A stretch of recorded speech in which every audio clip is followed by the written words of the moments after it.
अब ट्याक ट्याक ट्याक ट्याक ट्याक गर्दै कपी हेर्दै टाइपिङ गर्दै बस्ने दिन चाहिँ गए। हो, सही सुन्नुभयो तपाईहरुले। अब कपी हेर्दै टाइपिङ गर्दै बस्ने दिन चाहिँ गए। म यस्तो टेक्निक शेयर गर्दैछु जुन चाहिँ एकदम युजफुल रहनेछ।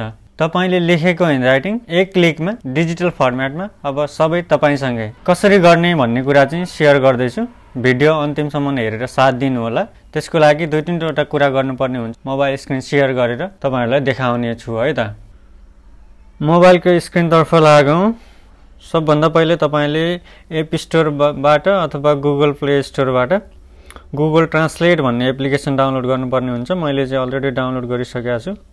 डाउनलोड गरिसकेको हुनाले अलरेडी छ मसँग।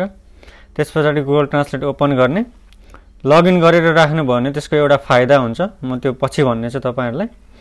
तपाईले पहिला एउटा नेपाली ह्यान्डराइटिङ लेखेको जुन तपाईले टेक्स्ट चाहिँ डिजिटल फर्मेटमा चाहिएको छ त्यसको फोटो खिच्ने, नभए सिधै स्क्यान गरे पनि हुन्छ। मैले चाहिँ अलरेडी फोटो खिचेको छु। फोटो खिचिसकेपछि तपाईले नेपाली टु इंग्लिश भन्ने छ, नेपाली टु इंग्लिशै चुज गर्दिनु होला। अनि त्यसपछि क्यामेरामा जाने, क्यामेरा गएर सिधै फोटो खिच्दा हुन्छ। मैले चाहिँ अलरेडी खिचेको हुनाले फोटो अलरेडी छ यहाँनेर छ। अब यो चाहिँ मैले ट्रान्सलेट गरेर हेर्दै छु। यहाँ आर दिस रिजल्ट्स युजफुल भनेको चाहिँ यस गर्दिनुस्, केही छैन। सेन्ड टु ट्रान्सलेट होमले होम भनेको छ, होम गर्दिनुस्। त्यसपछि यहाँ टेक्स्ट आइसक्यो, तपाईले कपी गर्ने टेक्स्ट आइसक्यो।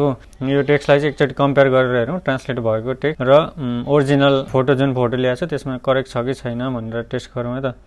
जस्तै राम घर गयो पूर्णविराम ठिक छ। तिर्यक कारण छ, अलिकति यहाँ करेक्सन गर्नुपर्ने रहेछ। थोरै बहुत करेक्सन त हामीले पनि गर्नु पर्यो, त्यति धेरै करेक्सन पनि छैन। लगभग धेरै जसो टेक्स्ट करेक्ट नै देख्छु मैले चाहिँ। अन्तिमको लाइन हेरौँ है त। आधारमा कारकको पहिचान वाक्यात्मक अर्थका गर्न सकिन्छ भनेर चाहिँ के छ। वाक्यमा कारकको पहिचान वाक्यात्मक अर्थका आधारमा गर्न सकिन्छ यहाँ देखिरहेछ, ठिक छ है।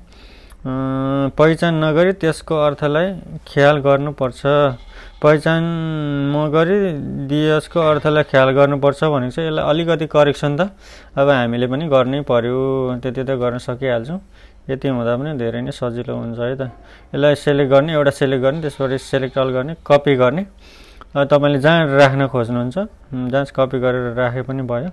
म चाहिँ वर्डमा पेस्ट गर्दैछु यसलाई। वर्ड पनि डाउनलोड गरेको छु। न्यूमा जाने, यहाँ पेस्ट गर्ने, हेलो पेस्ट। यसलाई एडिट गर्न पनि सक्नुहुन्छ, के जे गरे पनि भइहाल्यो। पीसीबाट एक्सेस गर्न पनि सकिन्छ है त। यसले गर्दाखेरि चाहिँ एकदमै युजफुल छ है त। एक क्लिकमा सबै काम सक्यो, झन्झटै खतम। मैले अन्तिममा भन्छु भनेको चाहिँ तपाईहरुले यतै गुगल ट्रान्सलेट लगइन गरेर राख्नु भएको छ भने इन फ्युचर तपाईले कहिले पनि त्यो टेक्स्ट चाहियो भने, फ्युचरमा चाहियो भने तपाईले यहाँ गएर हिस्ट्रीमा जानुभयो भने तपाईले जति पनि ट्रान्सलेट गरेर सेन्ड टु होम गर्नुभएको छ त्यो जस्ताको तस्तै यहाँ बसिरहन्छ। यो तपाईले इन फ्युचरमा पनि प्रयोग गर्न सकिन्छ। यो चाहिँ यसको फाइदा भयो।